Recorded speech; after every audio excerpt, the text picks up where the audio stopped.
നബി സല്ലല്ലാഹു അലൈഹി വസല്ലമ പറഞ്ഞത് അൽ കലിമത്തു ത്വയ്യിബത്തു സദഖത്തുൻ, ഒരു നല്ല വാക്ക് പറയുക എന്നുള്ളത് സദഖയാണ്, ധർമ്മമാണ്. കാന റസൂലുള്ളാഹി സ്വല്ലല്ലാഹു അലൈഹി വസല്ലം യുഅ്ജിബുൽ ഫഅലു, അല്ലാഹുവിന്റെ റസൂലിന് അൽ ഫഅലു, ഫഅൽ ഇഷ്ടമായിരുന്നു. അഥവാ നല്ല വാക്കുകൾ പറയുക, സമാധാനം നൽകുന്ന വാക്കുകൾ പറയുക, പോസിറ്റീവായ വാക്കുകൾ പറയുക. ഒരാളെ വിഷമിപ്പിക്കുന്ന വാക്കുകളല്ല, നിരുത്സാഹപ്പെടുത്തുന്ന വാക്കുകളല്ല, തകർത്ത് കളയുന്ന വാക്കുകളല്ല, മറിച്ച് അയാൾക്ക് ജീവിക്കാൻ പ്രേരണ നൽകുന്ന, സന്തോഷവും ആഹ്ലാദവും നൽകുന്ന നല്ല വാക്കുകളാണ് പറയേണ്ടത്.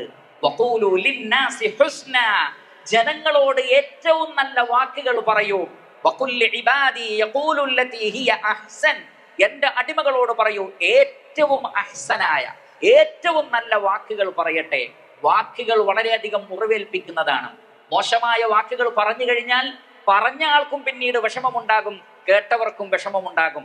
നല്ല വാക്കുകൾ പറയുമ്പോൾ അയാൾക്കും സമാധാനം, കേൾക്കുന്നവർക്കും സമാധാനം.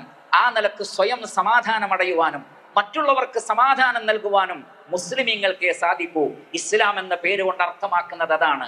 അള്ളാഹുവിന് കീഴൊതുങ്ങുക വഴി സ്വയം സമാധാനമടയുകയും മറ്റുള്ള മനുഷ്യർക്ക് നിർഭയത്വവും സമാധാനവും നൽകുകയും അങ്ങനെ ശാന്തവും സ്വസ്ഥവുമായ ജീവിതം നേടിയെടുക്കുകയും ചെയ്യുന്നതിന്റെ പേരാണ് ഇസ്ലാം.